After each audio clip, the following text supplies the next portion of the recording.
Das ist keine normale asiatische Touristengruppe zu Zug. Es ist eine südkoreanische Delegation. Unter ihnen Minister und Manager von namhaften Firmen wie Samsung. Sie schauen sich zwar die Altstadt und den See an, aber eigentlich sind sie gekommen, um das digitale Tal von Zug, das sogenannte Crypto Valley, kennenzulernen.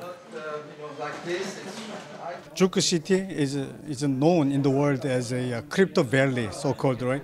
They're very advanced and is doing very well in this blockchain business and also the some sort of regulation or the guideline for the cryptocurrencies. In Korea, cryptocurrency is not regarded as an industry, and some government officials are officially saying that they are actually denying the cryptocurrency itself.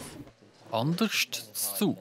Aktiv hat man da um Startups geworben, die mit Kryptowährungen wie Bitcoin und mit der sogenannten Blockchain-Technologie arbeiten.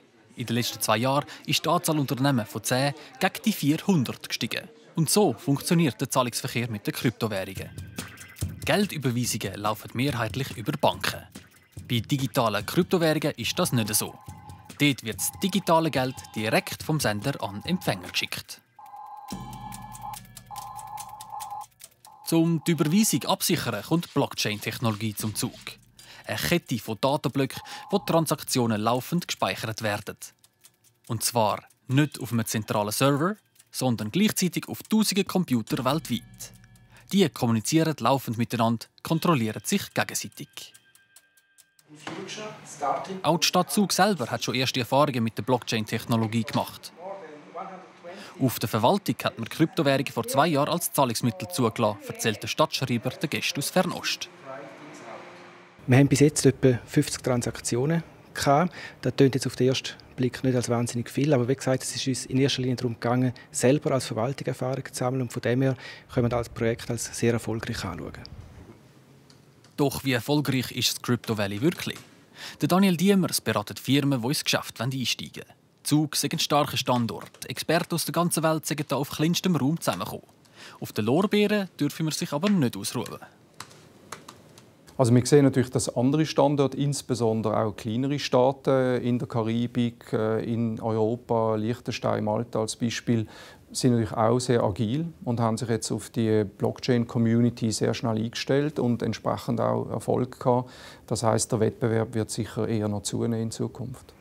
Um die koreanischen Investoren und Blockchain-Unternehmen buhlen auch andere Standorte. Dem ist sich auch der Finanzminister vom Kanton Zug bewusst. Wir haben sicher sehr gute Rahmenbedingungen. Und die Rahmenbedingungen, da muss der Kanton wirklich Sorge dazu halten. Das sind nicht nur einfach die Steuern und die Steuersituation alleine, sondern das ist auch die Verwaltung, die Nähe zu der Verwaltung. Man ist sofort, hat man offene Türen. Ich glaube, das ist ganz wichtig. Also die Rahmenbedingungen, dass man dort dazu Sorge hat, dass man die Firmen hier in Zug unterstützt. Die Stadt und der Kanton Zug hoffen auf Investitionen der Südkoreaner und dass der Besuch der Delegation heute der Anfang ist von einer langen Beziehung.